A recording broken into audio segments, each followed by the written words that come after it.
All right, let's move on. Let's see about updating some of these applications that we have been meaning to update that I've been ignoring.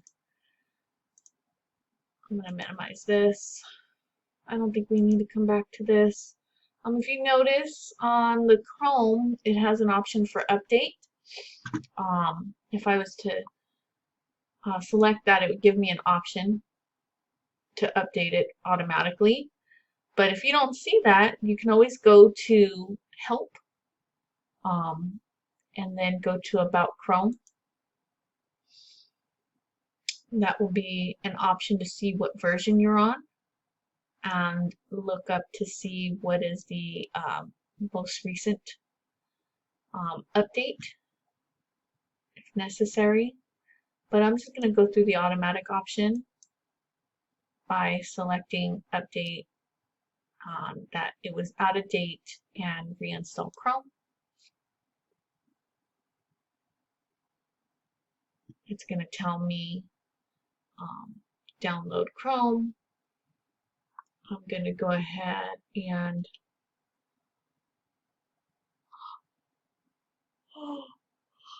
say yes. I don't care about help make Chrome better by automatically sending usage to. I don't care about that. I'm just going to select download Chrome. Down here on the bottom of the web page, you're going to see Chrome Setup EXE. That actually goes straight to the downloads folder of the device we're on, the workstation. So if I go to File Explorer, which is this little icon here, or you can type in File Explorer here, and that will open up a browser for the interface that will help us browse through all the folders. I see downloads on the quick menu, and if you just right click on the exe file, the executable file, that's what exe stands for, executable, we're going to run it as an administrator, giving us full rights to make all changes on this device. We're going to select yes because we do want to make the changes. As administrators, we have rights to do so. And then let that run. While it's running, we also had a prompt earlier for, I'm going to just lower that, for Notepad++. So I'm going to open up this application. There's a shortcut there on the bottom. I don't need these forensic questions anymore. But up on the top menu option, there is a question mark. Under question mark, you should see an option for Update Notepad++. I'm going to click on that. It says an update package is available. Do you want to download it? I'm going to say yes. And that will also install. Update will close it in order to process the installation. Do I want to continue? Yes, I want to continue. So we have two installations going on. Do you want to allow this app to make any changes on the device? Yes, we do. It's going to do that. So here we have our Chrome installer waiting to install, and we also have our installer for Note++. We're going to select this language as English.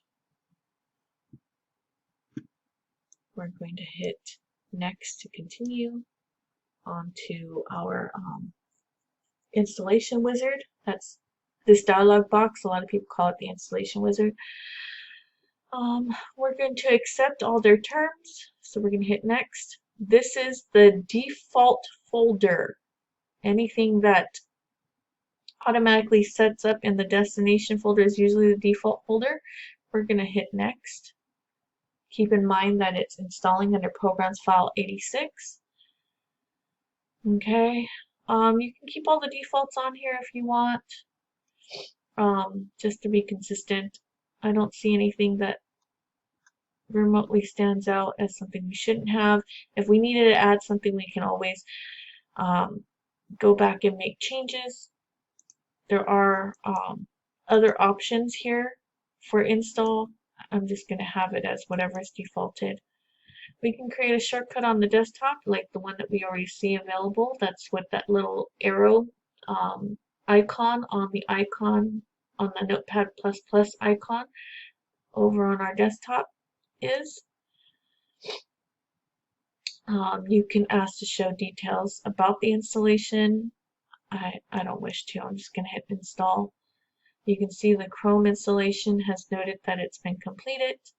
I'm going to hit close. If it asks me to restart the computer, I'm going to ask it to wait till this is done. Now the latest version has been installed on your computer for the Notepad++. Click finish to close the setup. So we're going to hit finish.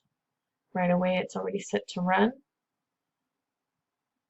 So it'll open up now. It will open up the dialog box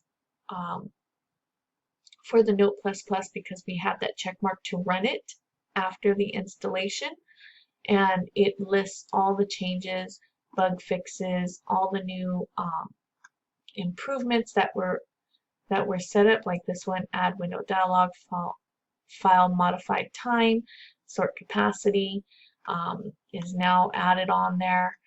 Add, apply, remove, read only for all document commands. It kind of has little notes on what's been fixed. Fixed text corruption issue caused by selection with a multi-byte character, and so on. So that has been done.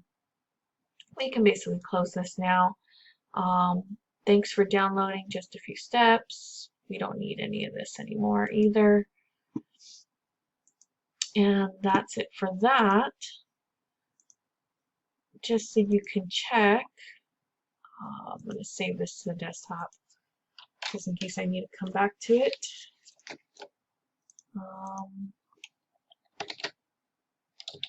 just going to call it doc text. So if we want to see what's been installed, we can go to Program Files under Control Panel, or Add and Remove Programs. Let's just go directly to Control Panel so you can see where that is. If you go to Control Panel, remember we set it to small icons. There should be a Programs and Features option here, which will allow us to look at the dialog box if everything has been installed, and we are going to double check to make sure that everything has a publisher, which it does. I noticed that there is Python on here. Python is a I don't think needs to be on here. I believe Nmap was suggested to take off. Let me get some details about Python.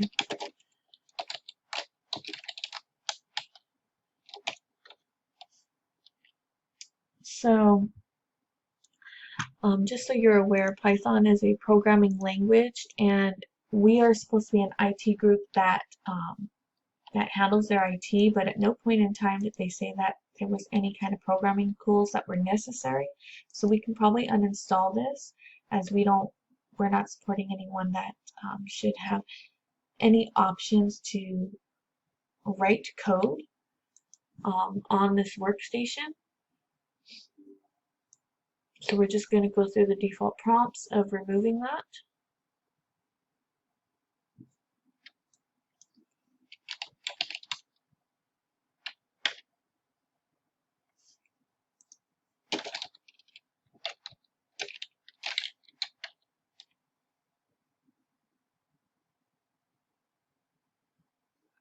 I'm going to pause this while it's removing. It's going to take a while.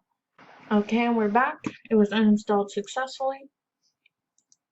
I'm going to close that. We're going to get rid of this launcher as well. And just so you are aware,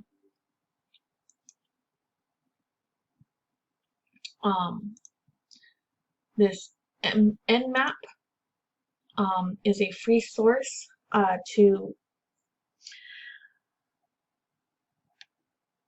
it basically tracks when packets are being sent back and forth across the network on a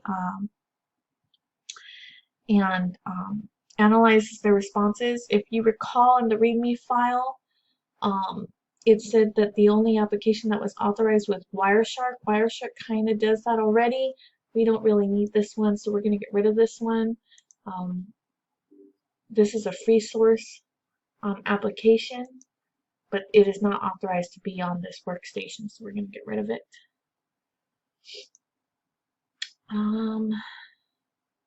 What else? It also said no media files, so we don't really need a media player. We're going to uninstall that.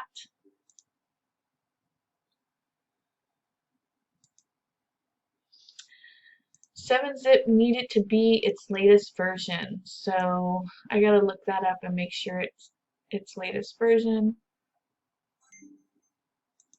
I think this, because it's with Nmap, we're gonna get rid of this one as well.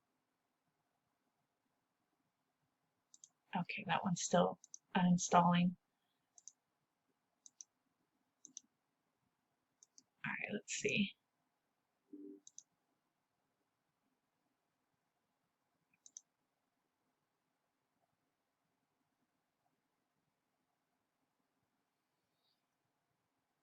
Okay, we're gonna look up .7-zip to make sure that's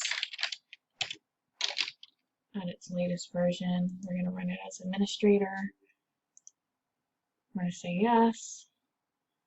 I'm gonna go to help. I'm gonna go to about. And it's a free software. Last updated probably 8/11/24. I'm going to go to their website, make sure that the version we have is up to date, because that was also in the README file.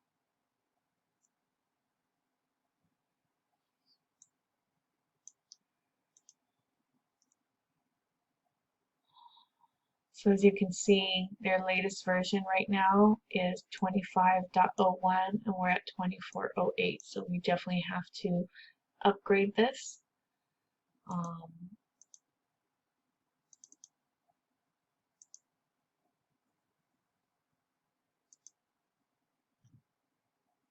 More than likely we'll have to do it through their website.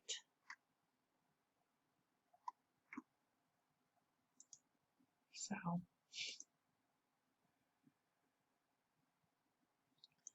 I don't remember if we're a 64-bit or not, so let me just find out where this is originally installed.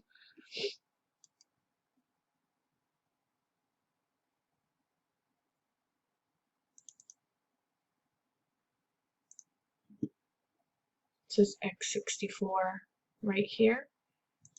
So we want the x64 file, so we're going to download this. It's just like before. And then let's see if this is finished. It says it's completely uninstalled, so we did that. And then now we're going to go to our downloads folder because that should have finished. We're going to double click on the executable file for the .7-zip, hit yes, have it install in the default destination folder. Process cannot because it's being used by another. Okay, so I'll make sure this is closed, make sure this is closed. Let's retry that. It is installed, close, and that should be done. And that should end all the updates that we need to do for now. Come back again for anything else that we need to finish up.